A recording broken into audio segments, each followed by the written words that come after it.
Alright, let's get started with an in-person session. Now, the first step here is to make sure that we're in the right place. That place is sero.health in your web browser. And since we're already there, go ahead and sign in. If it's your first time here, you will need to create an account. I've already done that, so I'm just going to put in my credentials. That's going to bring me to my dashboard where I can either select from one of the clients I'm already working with, or I can start the quick session. So click quick session. Now before we can actually start the quick session, we do need to make sure that our Joy-Cons are connected to the computer and that our Joy-Cons are connected to the web browser and the Sero app. It's a two-step process. We've passed around a guide for connecting Joy-Cons to either a Mac or a PC, but if you need a refresher, going down to the bottom of the screen and clicking Need Help will bring up a guide to doing it again. It's pretty simple to do. So once you've taken care of that, it's time to connect them to your browser. And you only have to do this the first time you use your Joy-Cons with Sero Beta. This button will either say Joy-Cons not connected or connected. In my case, they're already connected. But if they're not, I'll just click on one, click on the other, and pair them. Once the Joy-Cons are connected to both the computer and the browser, then we're all set to go. As you can see, we have a start set button, a speed slider, an intensity changer, and a duration selector. We can go and do 30-second intervals and just check in every 30 seconds all the way to 5 minutes, but if we really want to, we can keep it going forever or until the batteries run out. I'm going to go ahead and hit start set.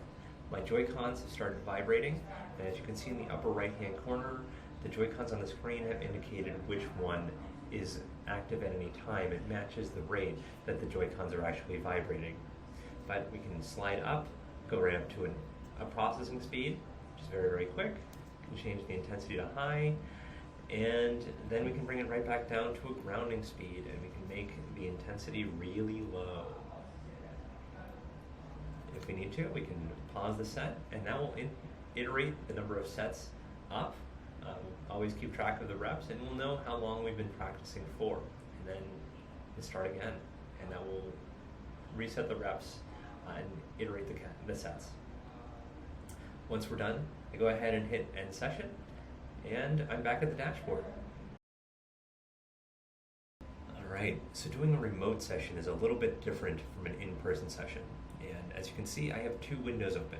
The left window is giving you a sense of what the therapist interface is like during a remote session, and the right window here in purple is showing you what a client session is like.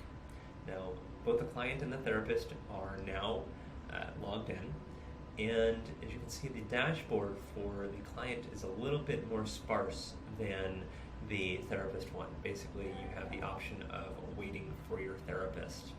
But in this scenario, a client and a therapist are already in session on Zoom, DoxyMe, etc. And when they are under the impression that they're both going to use Sero Beta today. And when the time is right, the therapist will select the person they're going to do therapy with and click begin session. Two changes happen there.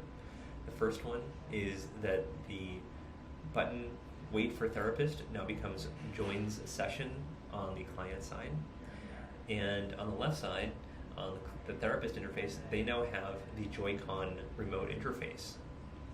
Now, obviously, before we can get started, the client needs to be connected to both their computer and their browser with the Joy-Cons, and mine are already doing that because I've done this before.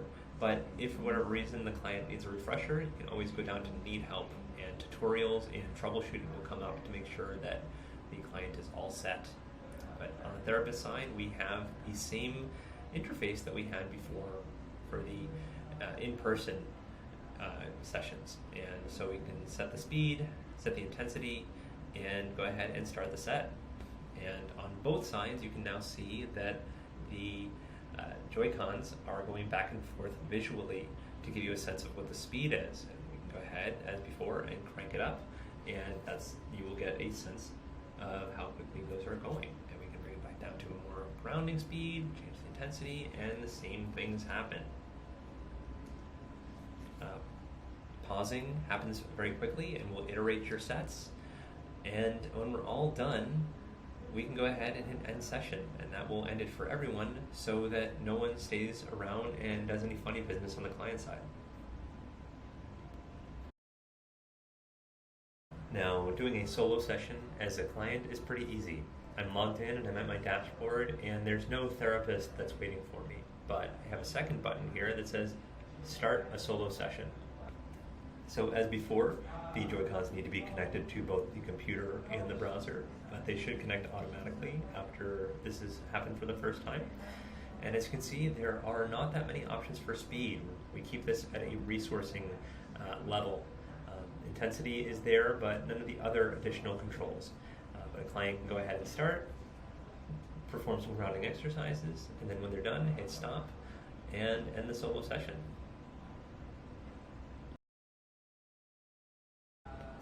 Now, if I need help at any point, the fastest way to get it is generally going to the bottom right-hand corner and clicking on this speech bubble. This is a direct line to Tyler and myself, and we're usually pretty quick to respond. But you can always email us or reach out otherwise.